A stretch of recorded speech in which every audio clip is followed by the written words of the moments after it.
Hello students and welcome to set 4 of CG Board Class 10 Science Model Question Paper। ये Prabodh publication वाला है। जैसे मैं आपको ऑल्टरनेट करा रही हूँ, एक नवबोध का एक प्रबोध का, तो ऐसे आपके टोटल इसको मिला के टोटल 4 सेट हो जाएंगे, 2 नवबोध पब्लिकेशन से और 2 प्रबोध पब्लिकेशन से। आई होप आपको वीडियो समझ में आ रहा होगा। इंस्ट्रक्शन वही सारे रहेंगे जैसे हम लोग पहले देखे थे। स्टार्ट करते हैं ऑब्जेक्टिव टाइप क्वेश्चन से। First choose the correct answers, जो कि आपका 1 मार्क्स का 10 क्वेश्चन है। टोटल 10 मार्क्स आपका यहाँ पे है। Darwin studied about which bird in Galapagos island. तो डार्विन कौन से बर्ड के ऊपर स्टडी किए थे? फिंचेस के ऊपर स्टडी किए थे वो। डार्विन्स फिंचेस हम लोग पढ़ते हैं, तो यहाँ पे आंसर है option D finch. Then gas released by the reaction of sodium carbonate with hydrochloric acid. Sodium carbonate का हाइड्रोक्लोरिक एसिड के साथ रिएक्शन कराने से कौन सा गैस रिलीज होता है?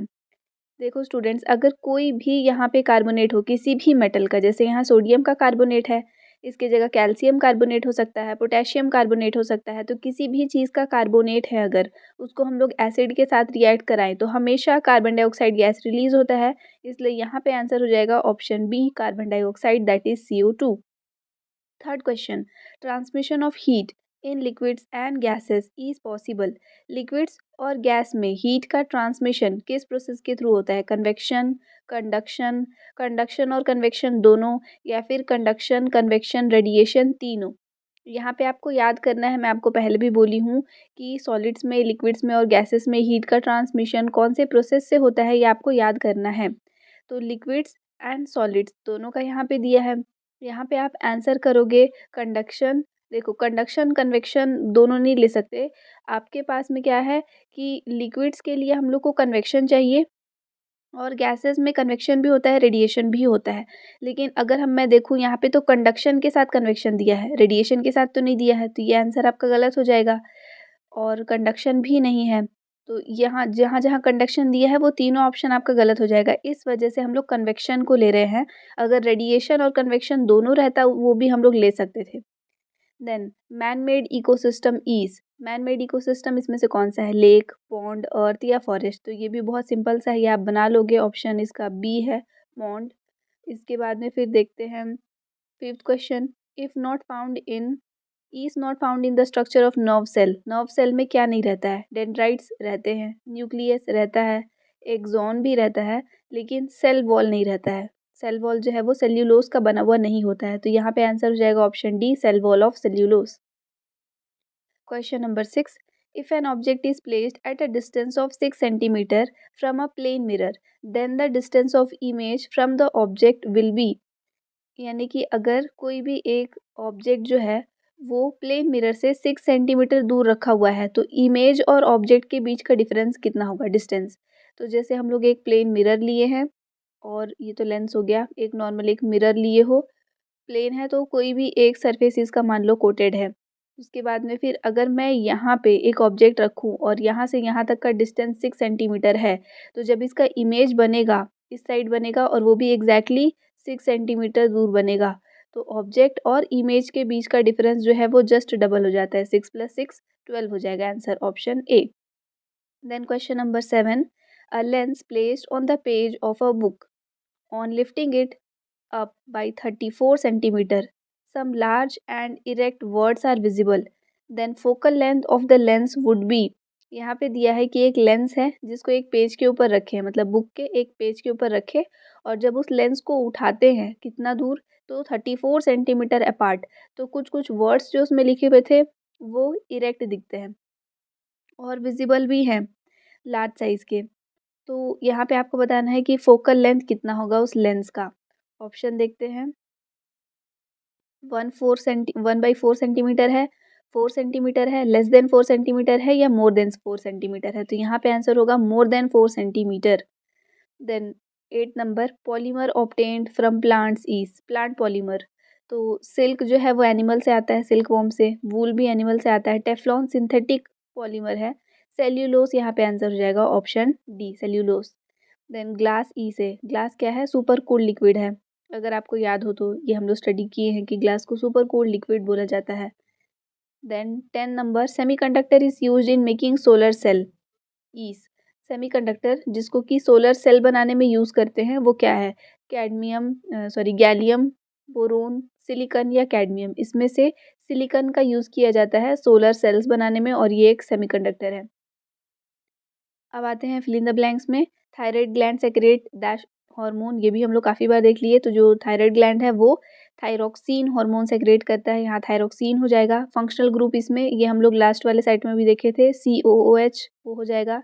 Then dash is an arrangement of complete coordination of biotic and abiotic components.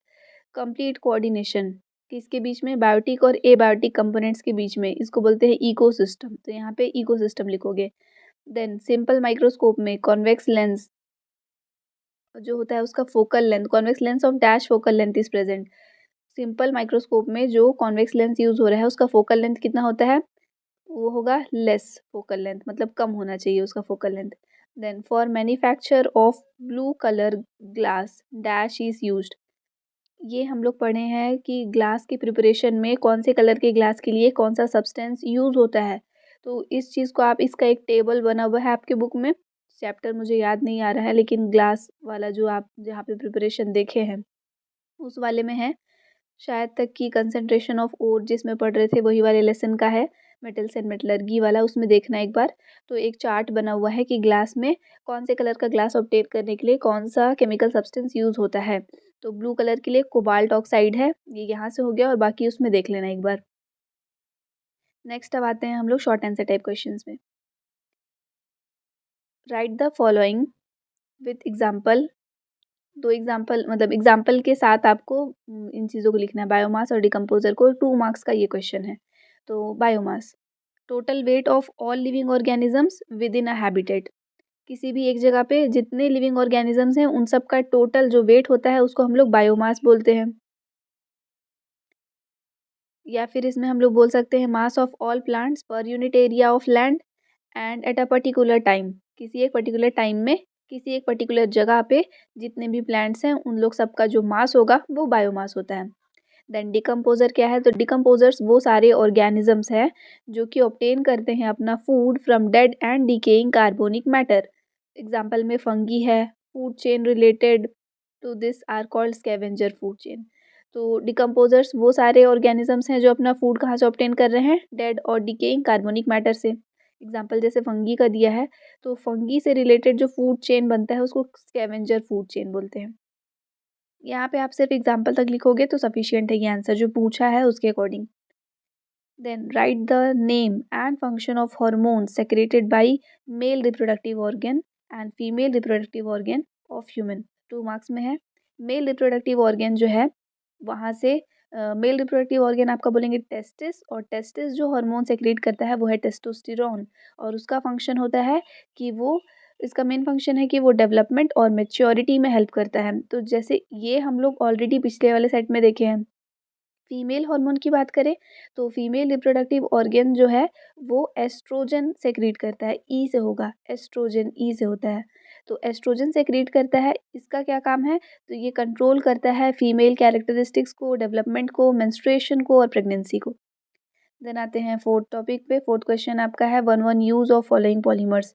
ये सारे पॉलीमर्स के एक एक यूज लिखने हैं। जैसे टेफ्लॉन, तो टेफ्लॉन का यूज करते हैं नॉन स्टिक यूटेंसिल्स बनाने में और इलेक्ट्रिकल इंसुलेटिंग अप्लायंस बनाने में। पीवीसी का यूज किया जाता है पाइप्स बनाने में, पाइप लिख सकते हो, टॉयज बनाने में, साइकिल या बाईसाइकिल का जो मड गार्ड होता है वो बनाने में, जो रेन कोट होते हैं, टेबल कवर्स होते हैं उसको बनाने में यूज करते हैं, और जो भी सारे इलेक्ट्रिकल अप्लायंसेस हैं उनका जो केबल होता है ना, केबल वायर, उसके कोटिंग के लिए यूज़ किया जाता है। तो पीवीसी का बहुत सारा यूज़ है। देन पॉलीथीन की बात करें तो पॉलीथीन को हम लोग यूज़ करते हैं बकेट्स और पाइप्स बनाने में, और ज़्यादातर कि ये इनर्ट होता है टुवर्ड्स केमिकल्स, मतलब केमिकल्स के साथ ये रिएक्ट नहीं करता है। तो पॉलीथीन का और क्या यूज़ आप लिख सकते हो अपने अकॉर्डिंग, जो डेली लाइफ में देखते हैं उनको भी मेंशन कर सकते हैं।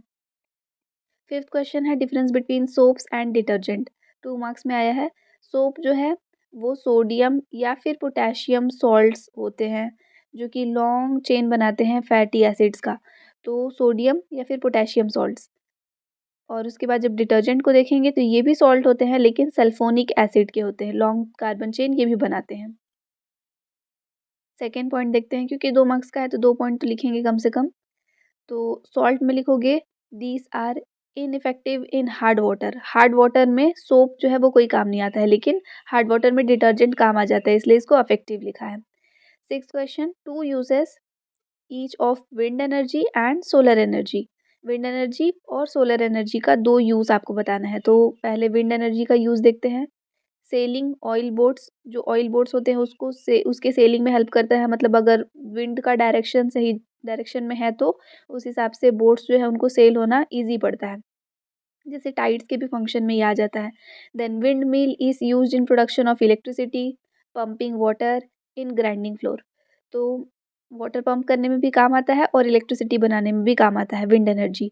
तो इसके यूज़ में ये लिख सकते हैं, फॉर मेकिंग इलेक्ट्रिसिटी। अब सोलर सेल का यूज़ क्या है, तो सोलर पैनल्स बनाने में काम आ जाता है, मैन मेड सैटेलाइट्स बनाने में काम आता है और ट्रैफिक सिग्नल्स में काम आता है।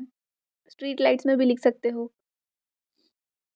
अब short answer type 2, seventh question है, आर्टिफिशियल सिलेक्शन और डाइवर्सिटी एक्सप्लेन करना है, 3 मार्क्स में है। प्रीवियस ईयर क्वेश्चंस को अगर आप देख लोगे ना, तो फिर आपको ये सारी चीज़ें बहुत ही ईजी लगने लगेंगी, क्योंकि प्रीवियस ईयर क्वेश्चंस में सारे टॉपिक्स क्लियर हो जाते हैं और उसके अकॉर्डिंग जब आप अपना पढ़ाई कर लेते हो तो मॉडल पेपर आपको सिर्फ एक अपने टेस्टिंग के लिए लगाना है कि मेरा कितना प्रिपरेशन हुआ। तो देखते हैं आर्टिफिशियल सिलेक्शन क्या है। वो प्रोसेस जिसमें ऑर्गेनिजम्स जो हैं उसमें चेंजेस आता है according to the characters selected by man. Human beings कोई भी एक कैरेक्टर सिलेक्ट करे और उसके अकॉर्डिंग वो ऑर्गेनिजम्स में चेंजेस लेकर के आए, तो इसको आर्टिफिशियल सिलेक्शन बोला जाता है। जैसे कि सीरियल्स के एडवांस्ड वैरायटी बनाए जाते हैं, वीट अगर कुछ नया कैटेगरी का आपको कुछ नया बनाना है तो अपने अकॉर्डिंग उसमें थोड़ा बहुत मॉडिफिकेशन किया जाता है। ऐसे करके एनिमल्स को भी मॉडिफाई किया जाता है, जैसे कि जर्सी काउस उसके एग्जांपल है।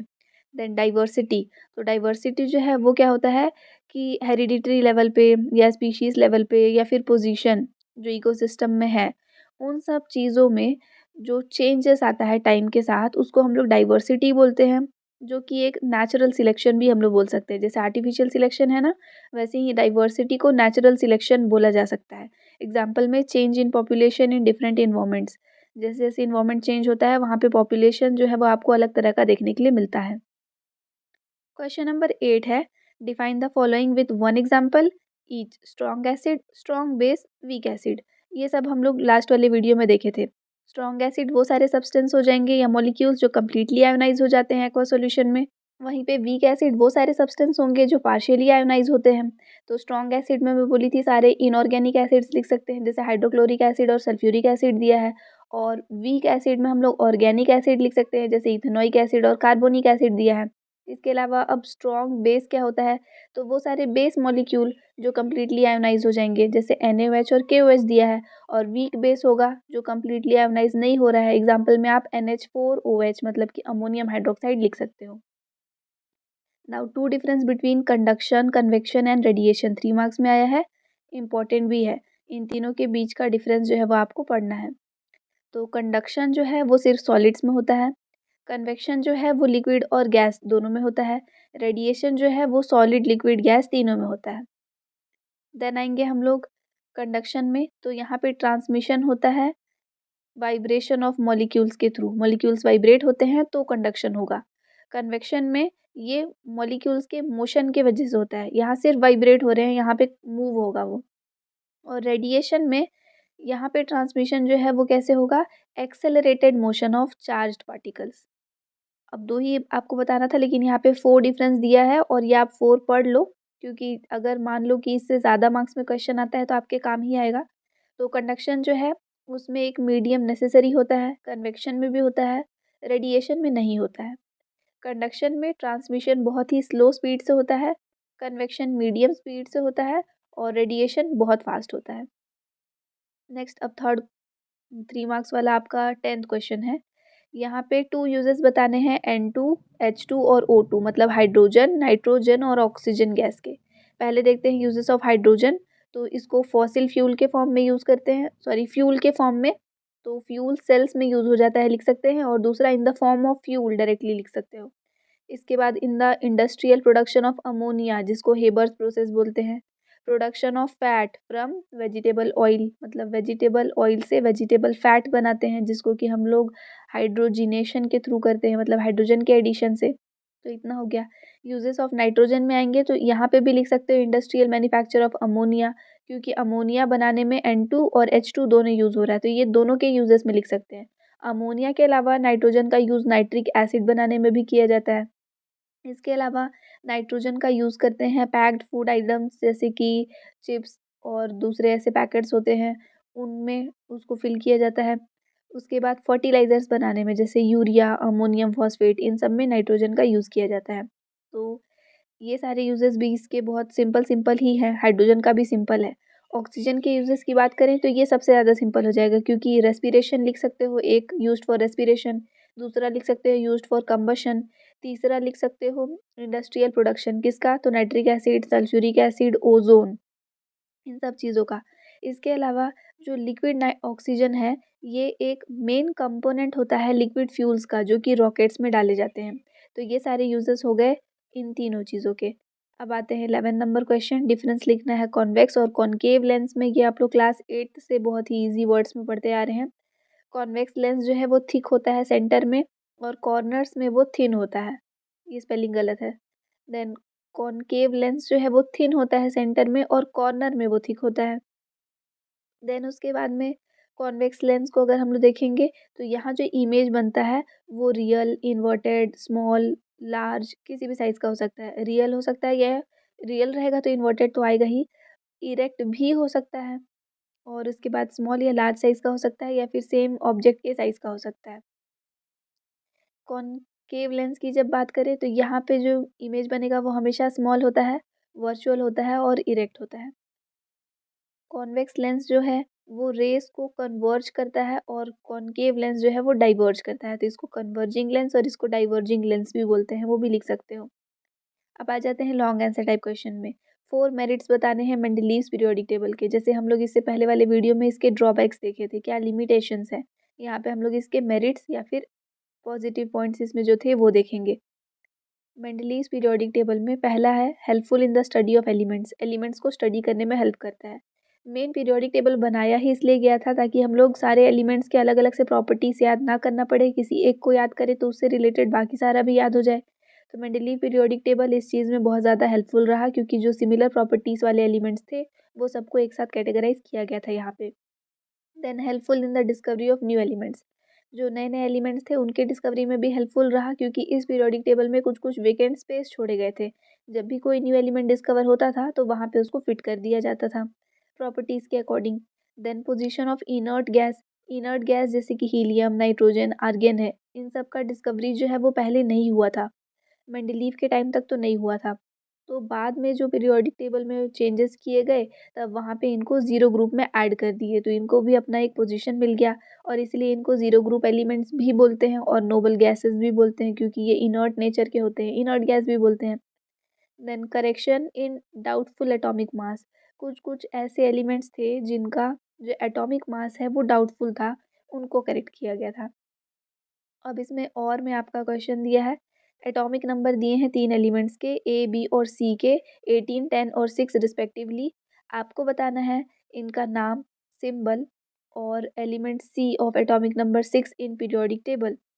तो यहाँ पे ये जो 6 है इसका नाम और इसका सिंबल बताना है एलिमेंट सी का, और इसके अलावा 2 एलिमेंट्स ऑफ सेम ग्रुप, उसी ग्रुप के 2 एलिमेंट्स और बताने हैं, और 2 elements are of the same period, which 2 elements, अच्छा कौन से 2 ऐसे एलिमेंट्स हैं जो सेम ग्रुप के हैं, कौन से ऐसे 2 एलिमेंट्स हैं जो सेम पीरियड के हैं, और कौन से ऐसे 2 एलिमेंट्स हैं जो ज़ीरो ग्रुप के हैं, ये सब आपको बताना है। अब ये सारा क्वेश्चन आपका बनेगा इनके इलेक्ट्रॉनिक कन्फिग्रेशन और एटॉमिक नंबर के ही बेसिस पे। अब जैसे यहाँ पे हम लोग देख लेते हैं, ए दिया है, ए का जो एटॉमिक नंबर है वो 18 है। 18 जो है वो खुद ही में बता रहा है कि ये ज़ीरो ग्रुप या फिर जो आपका लास्ट वाला ग्रुप है उसको बिलोंग करता है। अब यहाँ इलेक्ट्रॉनिक कन्फिग्रेशन लिखेंगे तो 2, 8 और फिर 8, ये इसका इलेक्ट्रॉनिक कन्फिग्रेशन हो जाएगा। अब एलिमेंट बी की बात करें तो बी के पास है टोटल 10 इलेक्ट्रॉन्स, इसका इलेक्ट्रॉनिक कन्फिग्रेशन होगा 2, 8। सी की बात करें तो सी के पास है 6 इलेक्ट्रॉन्स, इसका इलेक्ट्रॉनिक कन्फिग्रेशन होगा 2, 4। जिसके लास्ट में ये 8 आ रहा है ना, ये दोनों जो हैं वो सेम ग्रुप को बिलोंग करते होंगे, वो है ग्रुप 18, क्योंकि लास्ट जो आपका नंबर आता है उसमें +10 हम लोग करते हैं। तो ग्रुप 18 के, तो आपको जैसे यहाँ पे क्वेश्चन पूछा था कि सिंबल सी जो है उसका एटॉमिक नंबर 6 है, इसका नाम और सिंबल बताओ। तो 6 एटॉमिक नंबर वाला जो एलिमेंट है, सिंबल इसका सी ही होता है, क्योंकि ये कार्बन है। तो इसका सिंबल सी है और इसका एटॉमिक नंबर 6 है और इसका नाम कार्बन है। देन एलिमेंट ए और बी की बात करें तो दोनों में ही यहाँ पे आपको बोला है दो एलिमेंट्स जो कि सेम ग्रुप के होंगे, तो ए और बी, क्योंकि दोनों 18th ग्रुप के हैं। तो आप लिखोगे A and B, atomic number 18 and 10 are of same group.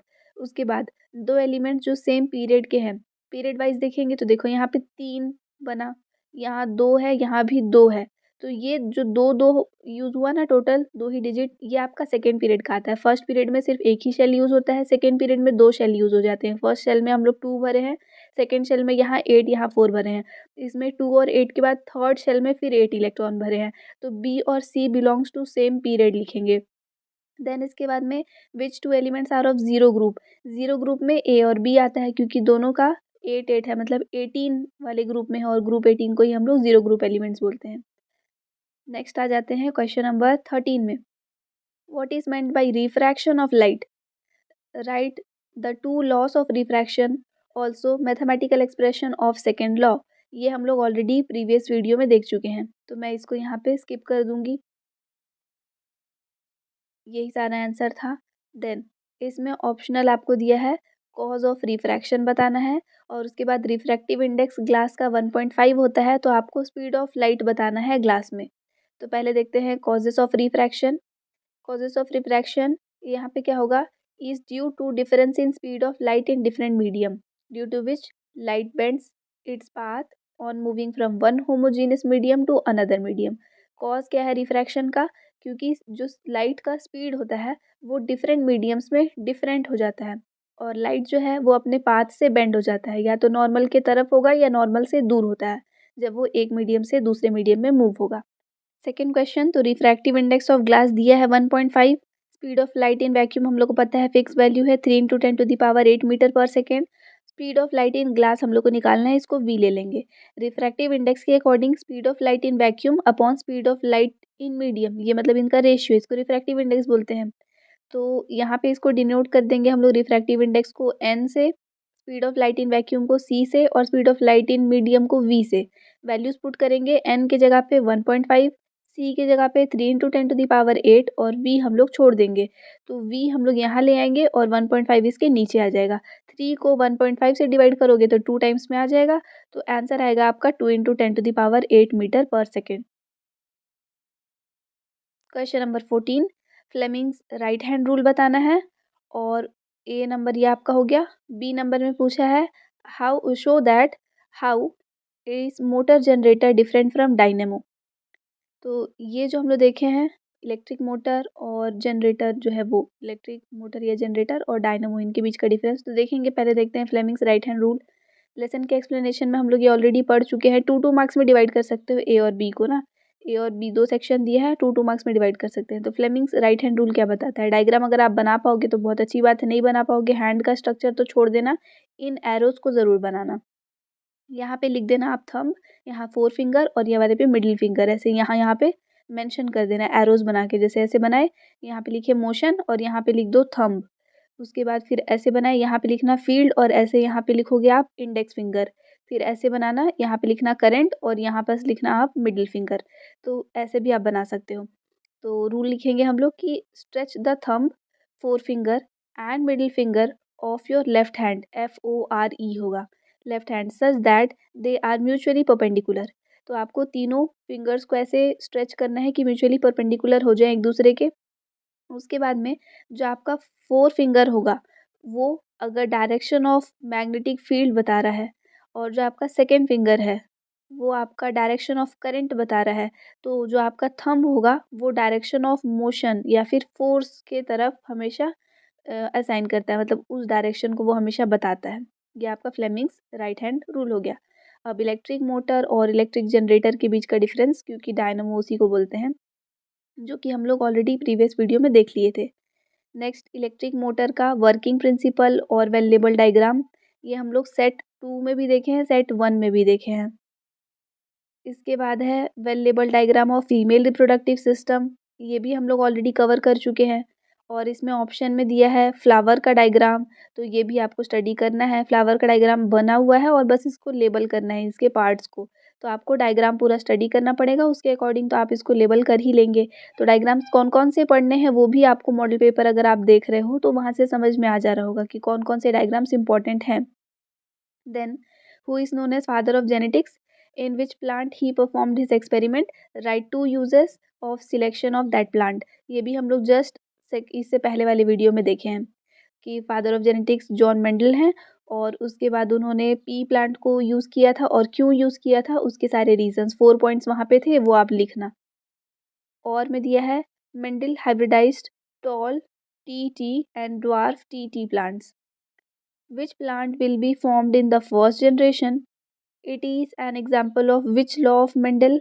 Draw the figures of the process। ये हम लोग स्टडी किए हैं जहाँ तक लग रहा है, लेकिन मैं एक्सप्लेन कर देती हूँ। मेंडल जो है वो दो प्लांट्स को आपस में हाइब्रिडाइज कराए। एक टॉल प्लांट था जिसका हम लोग टी टी ले लिए गैमेट, और ड्वार्फ प्लांट है उसका स्मॉल टी ले लिए। तो कैपिटल टी से हम लोग एक सिंगल टी यूज़ करेंगे और वैसे ही ड्वार्फ वाले का एक। तो जो F1 जनरेशन बनेगा उसमें हम लोग को ऐसे मेंशन कर देना है टी और टी, एक कैपिटल वाला और एक स्मॉल वाला। ये आपका F1 जनरेशन है। तो यहाँ पे जो प्लांट बनेगा वो टॉल होगा, क्योंकि आपका जो टी, जो ये वाला टी है कैपिटल वाला, ये डोमिनेंट है। स्मॉल लेटर्स हम लोग रिसेसिव के लिए बताते हैं, मतलब जो छुप गया। और जो डोमिनेट होकर के सामने आया जो कैरेक्टर, उसको हम लोग डोमिनेंट बोलते हैं। तो जो कैपिटल में रहता है वो डोमिनेंट रहता है। तो F1 जनरेशन आपके टॉल प्लांट्स बनेंगे, क्योंकि दोनों का एक एक हम लोग गैमेट जो है वो लेकर के मर्ज करेंगे। यहाँ पे law of purity of gamete दिख रहा है हम लोग को, इसी को ही लॉ ऑफ सेग्रीगेशन भी बोलते हैं। तो according to law of segregation, two genes of a character separate and get distributed randomly to different gametes and then to different offsprings as per the law of probability। यहाँ पे क्या होगा कि दो डिफरेंट गैमेट्स सेग्रीगेट होकर के मर्ज होकर के अपने अकॉर्डिंग वो F1 जनरेशन बनाएंगे। दूसरे वर्ड्स में जो जीन होते हैं हर एक ट्रेड के, वो सेग्रीगेट होते हैं बिना मिक्स हुए। और जब उनको हम लोग क्रॉस कराते हैं तो प्योर टॉल पी प्लांट या फिर प्योर ड्वार्फ पी प्लांट बनेगा। जो भी प्लांट बनेगा वो प्योर होगा फर्स्ट वाले में। अब इन्हीं को ही जब हम लोग F1 जनरेशन इनसे राइज करेंगे तो आपको टॉल प्लांट मिलेगा, जो कि हाइब्रिड फॉर्म में है। प्योर नहीं बोलेंगे अब यहाँ पे, क्योंकि आपके पास में दोनों टाइप के गैमेट्स हैं। जब इसी से ही हम लोग F2 जनरेशन बनाते हैं तो F2 जनरेशन में इसका रेशियो चेंज हो जाएगा, क्योंकि आपके पास में ऐसे और फिर ऐसे वाले आ जाएंगे। ये अगर दोनों आपस में इंटरमिक्स होते तो टॉल ही बनता, लेकिन इस टॉल के साथ में अगर ये वाला मिक्स करेंगे तो भी टॉल बनेगा। देन यहाँ पे इन दोनों को मिक्स करेंगे तो भी टॉल बनेगा, लेकिन जब ये दोनों मिक्स होते हैं तब वहाँ पे आपको ड्वार्फ प्लांट मिलता है। यानी कि टोटल अगर हम लोग रेशियो देखेंगे तो 3 टॉल बनेगा और एक आपका ड्वार्फ बनेगा। तो F2 जनरेशन जो है वो 3:1 का बनेगा। तो ऐसे करके आपको सिर्फ F1 जनरेशन पूछा है, हम लोग F1 जनरेशन तक एक्सप्लेन करेंगे। मैं F2 भी समझा दी, क्योंकि अगर आपको F2 वाला क्वेश्चन मिलता है तो उसको भी एक्सप्लेन कर सकते हैं। F2 जनरेशन के लिए भी पूरा यहाँ पे दे दिया है। देन आते हैं लॉन्ग आंसर टाइप क्वेश्चन में। Justify Ohm's law in the laboratory under following headings. Ohm's law को जस्टिफाई करना है electric circuit, formula of resistance और दो मेन प्रिकॉशंस के हेल्प से। तो पहले इलेक्ट्रिक सर्किट बनाएंगे। ये सर्किट डायग्राम हो गया कंप्लीट। अब इसमें अगर आप देखोगे तो ये रेजिस्टर है जिसको आर दिया है, ये वोल्ट मीटर, ये एम मीटर, ये स्विच है और ये बैटरी है। और इनको पूरे को हम लोग एक कंडक्टिंग वायर से ज्वाइन किए हैं। नाउ फॉर्मूला ऑफ रेजिस्टेंस बताना है, तो ओम्स लॉ के अकॉर्डिंग हम लोग लिखते हैं V equals to I R. जहाँ पे आर के टर्म्स में लिखेंगे तो वो हो जाएगा V/I, जो यहाँ पे दिया हुआ है फॉर्मूला ऑफ रेजिस्टेंस, क्योंकि रेजिस्टेंस का पूछा है, आर रेजिस्टेंस है। प्रिकॉशंस बताने हैं, तो combination of screw should be tight. जो भी स्क्रू हम लोग यूज़ करेंगे वो सब टाइट होना चाहिए, नहीं तो स्पार्क होता है। और दूसरा, end of all combining wires should be clean by sand paper. जो हम लोग कंबाइनिंग वायर्स यूज़ करेंगे तो उसके टिप को हमेशा सैंड पेपर से क्लीन करना चाहिए। और में दिया है व्हाट इज इलेक्ट्रिक करंट और उसके एसआई यूनिट लिखने के लिए। और combine 3 resistance R1 R2 R3 in parallel combination, draw electric circuit and right the value of resultant resistance. तो आपको 3 ये रेजिस्टेंस हैं जिनको पैरेलल कॉम्बिनेशन में अरेंज करके एक इलेक्ट्रिक सर्किट बनाना है और उसके बाद वैल्यू ऑफ रेजिस्टेंट जो रिजल्टेंट रेजिस्टेंस आएगा उसका वैल्यू लिखना है। तो पहले देखते हैं इलेक्ट्रिक करंट क्या होता है। तो quantity of charge passed in unit time is electric current. Given time में जो भी अमाउंट ऑफ चार्ज पास होता है उसको इलेक्ट्रिक करंट बोलते हैं। इसका ऐसा यूनिट एम्पियर होता है। अब जब हम लोग इस पैरेलल सीरीज कॉम्बिनेशन बनाएंगे तो यहाँ पे जो इलेक्ट्रिक सर्किट होगा उसमें फर्स्ट एंड सारे ही रेजिस्टर्स के एक पॉइंट पे जोड़ देंगे। जैसे आपके पास में 3 रेजिस्टेंस है, एक हो गया R1, एक हो गया R2, एक हो गया R3।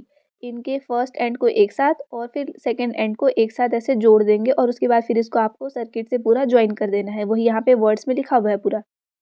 फॉर्मूला क्या लग रहा है यहाँ पे। तो वन एंड ऑफ रेजिस्टेंस तीनों उनको एक पॉइंट पे कनेक्ट किए और सेकेंड एंड को एक पॉइंट पे कनेक्ट किए, इसलिए रिजल्टेंट रेजिस्टेंस जो होगा वो कॉम्बिनेशन होगा, जो कि इस वाले फॉर्मूला से हम लोग फाइंड कर सकते हैं।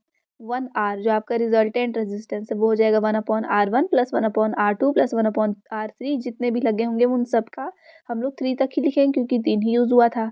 अब इसका स्केच बनाना है सर्किट का, क्योंकि यहाँ पे दिया है कि आप ऐसा बना के एक पैरेलल कॉम्बिनेशन फिर ड्रॉ करो इलेक्ट्रिक सर्किट, और उसके बाद में when should this combination be used, कहाँ पे यूज़ किया जाता है वो भी बताना है। तो ये इनका डायग्राम हो गया। देखो तीनों को एक पॉइंट पे तीनों का यूज़ कर दिया, जॉइन कर दिया फर्स्ट एंड और ये सेकेंड एंड, और फिर उसको पूरे सर्किट से जॉइन कर दिया। जैसे बैटरी हो गया, की हो गया, वोल्ट मीटर हो गया और करंट ऐसे फ्लो हो रहा है इसमें। अब यहाँ पे जहाँ हायर रेजिस्टेंस वाले आपको मतलब ओवरऑल जहाँ पे रेजिस्टेंस आपको हाई वैल्यू में चाहिए वहाँ पे हम लोग पैरेलल कॉम्बिनेशन यूज़ करते हैं, क्योंकि एक पर्टिकुलर पॉइंट पे आके पूरा तीनों रेजिस्टेंस का एक पर्टिकुलर वैल्यू एक पॉइंट पे आकर के मीट होता है इसलिए। 18th क्वेश्चन है well label diagram respiratory system का और उसका एक एक फंक्शन लिखने किसका, लंग्स और एल्वियोलाई का। तो मैं आपको प्रीवियस वीडियो में बोली थी कि जो आपका लेसन है लाइफ प्रोसेस, जिसमें हम लोग न्यूट्रिशन, रेस्पिरेशन, ट्रांसपोर्टेशन और एक्सक्रीशन पढ़े हैं, वहाँ का आपको हर एक टॉपिक का डायग्राम जो है वो स्टडी करना है। तो ये हो गया रेस्पिरेटरी सिस्टम का। फंक्शंस देखेंगे लंग्स के, तो गैसेस के एक्सचेंज में हेल्प करता है। और फंक्शंस देखेंगे एल्वियोलाई का, तो वो यहाँ पे जो भी गैसेस के एक्सचेंज के लिए ज़्यादा सरफेस एरिया जो है वो अवेलेबल कराता है। और जो ब्लड एंटर होता है लंग्स में वो ऑक्सीजनेट यहीं पे होता है एल्वियोलाई में। और में देखेंगे अब, तो डिफरेंस लिखना है एरोबिक और एनारोबिक रेस्पिरेशन का, ये भी इंपॉर्टेंट टॉपिक है। Aerobic respiration oxidation of food materials in the presence of oxygen, और एनारोबिक में वही फूड मटेरियल्स का ऑक्सीडेशन है लेकिन in the absence of oxygen. Then aerobic respiration में कंप्लीट ऑक्सीडेशन होता है ग्लूकोज का, जिससे कार्बन डाइऑक्साइड और वाटर बनता है। लेकिन एनारोबिक में इनकम्प्लीट ऑक्सीडेशन होगा और कार्बन डाइऑक्साइड के साथ में एल्कोहल फॉर्म होता है। एरोबिक रेस्पिरेशन जो है वो माइटोकॉन्ड्रिया और साइटोप्लाज्म दोनों जगह पे होता है। लेकिन एनारोबिक रेस्पिरेशन जो है ये पूरा ही प्रोसेस साइटोप्लाज्म में कंप्लीट हो जाता है। एनारोबिक रेस्पिरेशन में 38 एटीपी मॉलिक्यूल्स बनते हैं और यहाँ पे 2 एटीपी मॉलिक्यूल्स बनते हैं। एटीपी का फुल फॉर्म याद करके जाना, adenosine triphosphate. Then aerobic respiration में कंप्लीट ऑक्सीडेशन जो होता है वहाँ पे एक ग्लूकोज मॉलिक्यूल ऑक्सीडाइज हो करके 673 kilo calorie of energy release करता है। यहाँ पे ग्लूकोज जब इनकम्प्लीटली ऑक्सीडाइज होगा तो 21 किलो कैलोरी एनर्जी रिलीज करता है। अब दोनों ही प्रोसेस को केमिकल इक्वेशन से हम लोग डिनोट कर सकते हैं। तो क्योंकि यहाँ पे ग्लूकोज के ऑक्सीडेशन से मतलब ऑक्सीजन ऐड करने से कार्बन डाइऑक्साइड और वाटर बना और साथ ही में इतना एनर्जी रिलीज हुआ। यहाँ पे आप चाहो तो 38 एटीपी ऐड कर सकते हो और यहाँ पे 2 एटीपी। यहाँ इनकम्प्लीट वाले में क्योंकि ऑक्सीजन के एब्सेंस में हुआ है तो सिर्फ ग्लूकोज लिखेंगे, इससे अल्कोहल और कार्बन डाइऑक्साइड बनेगा। 19th question by which ore is iron extracted. Iron कौन से ओर से एक्सट्रैक्ट होता है, हेमेटाइट से, जिसका फॉर्मूला Fe2O3 है। इसका नेम और फॉर्मूला लिखने के लिए तो ये हेमेटाइट हो गया नेम और ये formula. Explain the extraction under the following points. Concentration of ore कल ही हम लोग देखे थे। देन जो ग्रेविटी सेपरेशन मेथड से होता है वो कंसंट्रेशन में आ गया। Then conversion of metal oxide with chemical formula, ये भी हम लोग कल ही देखे थे। ये सारे केमिकल फार्मूलाज तो वही सारा सेम यहाँ पे भी यूज़ होगा, जो कल देखे थे एग्जैक्ट वही क्वेश्चन है। और में दिया है व्हाट इज एन ओर। ओर क्या होता है, तो ओर मिनरल्स होते हैं जिसमें से मेटल्स को एक्सट्रैक्ट किया जाता है इजीली और इकोनॉमिकली। इसके 4 नेम्स लिखने हैं और formulas of 3 oxides of iron. Name और formula of 3 oxides of iron. तो आयरन का ऑक्साइड जैसे हेमेटाइट Fe2O3, मैग्नेटाइट Fe3O4 और बॉक्साइट दे दिया है, ये एल्यूमिनियम का ओर है। क्वेश्चन एक बार देख लेते हैं। 3 ऑक्साइड्स ऑफ आयरन बोला है, तो यहाँ पे हेमेटाइट, मैग्नेटाइट और सिडराइट लिख देना। यहाँ पे बॉक्साइट का नहीं लिखना, वो एल्यूमिनियम का है, तो आयरन के ही लिख रहे हैं। बहुत सारे ऑक्साइड्स आपके में दिए हुए हैं बुक में, आप वहाँ से देख लोगे। इसके बाद में फिर मेटल कोरोजन क्या होता है और इलेक्ट्रोकेमिकल थ्योरी ऑफ रस्टिंग बताना है और 3 मेजर्स ऑफ इट्स प्रिवेंशन। तो मेटल का कोरोजन क्या होता है? मेटल्स को जब हम लोग ओपन छोड़ देते हैं एयर में और वहाँ पे मॉइस्चर भी प्रेजेंट हो, तो ये सारे मेटल्स जो है वो मेटालिक ऑक्साइड्स बना लेते हैं, जिसके वजह से एक डल लेयर फॉर्म हो जाता है इनके ऊपर और इनका जो शाइन है, जो लस्टर है, वो डिक्रीज हो जाता है। इसी को ही हम लोग कोरोजन बोलते हैं। जैसे एग्जाम्पल में रस्टिंग ऑफ आयरन है, इसी रस्टिंग ऑफ आयरन का इलेक्ट्रोकेमिकल थ्योरी पूछा है। तो जो सरफेस होता है आयरन का, अगर वो इम्प्योर है तो वो हमेशा इलेक्ट्रोकेमिकल सेल के जैसे बिहेव करता है। जो प्योर आयरन होगा वो एनोड के जैसे बिहेव करेगा, जो इम्प्योर आयरन होगा वो कैथोड के जैसे बिहेव करेगा और मॉइस्चर उसमें जो लगे हुए हैं और ये डीजनरेट करने का काम करने लग जाते हैं। अब कैथोड और एनोड पे क्या एक्शन होता है? तो कैथोड पे जो इलेक्ट्रॉन्स हैं वो वाटर मॉलिक्यूल्स ले करके, जो भी वाटर मॉलिक्यूल्स प्रेजेंट हैं उसमें वो ऑक्सीजन और OH माइनस प्रोड्यूस करते हैं। मतलब कि ऑक्सीजन और वाटर के प्रेजेंस में इलेक्ट्रॉन्स जो है वो OH माइनस यानी कि हाइड्रोक्सिल आयन प्रोड्यूस करते हैं। एनोड में जो आयरन है वो Fe2+ फॉर्म करता है। अब ये जो Fe2+ है वो OH माइनस के साथ रिएक्ट करके FeOH होल ट्वाइस, जिसको कि फेरस हाइड्रोक्साइड बोलते हैं, ये फॉर्म करता है और यही हाइड्रेटेड फॉर्म में रस्ट कहलाता है। मतलब कि जंक जो बोलते हैं हम लोग, मॉइस्चर की प्रेजेंस में ये हो जाता है। तो FeOH होल ट्वाइस जब हाइड्रेटेड फॉर्म में है, यहाँ पे लिखा है Fe2O3.XH2O, ये रस्ट का फॉर्मूला है। अब इसके वेस ऑफ प्रिवेंशन क्या क्या है? तो ग्रीस लगाया जा सकता है, पेंट लगाया जा सकता है मेटल्स के ऊपर, ऑयल का एक लेयर चढ़ा सकते हैं मेटल्स के ऊपर और कोट कर सकते हैं किसी दूसरे मेटल से। ये सारे वेस ऑफ प्रिवेंशन है। यहाँ पे कंप्लीट हो गया आपका सेट 4। आई होप आपको ये वीडियो समझ में आया। नेक्स्ट वीडियो में हम लोग सेट 5 को डील करेंगे। तब तक के लिए thanks for watching and please do subscribe if you are new to our channel. वो सारे ही जो वीडियोस हैं साइंस के, वो आपको फिलहाल स्क्रीन पे डिस्प्ले हो रहे होंगे, एक प्लेलिस्ट, इसको टैप करके स्क्रॉल करके बॉटम में आप सारे वीडियोस देख सकते हैं मॉडल पेपर के और प्रीवियस ईयर क्वेश्चंस भी।